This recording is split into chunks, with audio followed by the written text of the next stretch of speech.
Il tema della prossima edizione del premio Giorgio Lago Junioris è Olimpiadi Sfida di pace. Giorgio sappiamo che è stato un grande giornalista sportivo prima di diventare un grande direttore, ha seguito 4 Olimpiadi, però lui,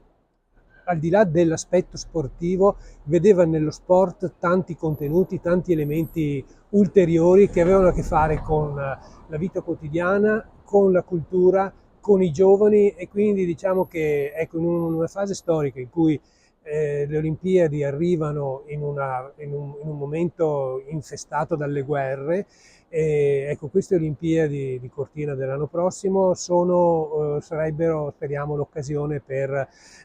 andare oltre i conflitti e trasfigurare i conflitti in confronti sportivi. Giorgio diceva che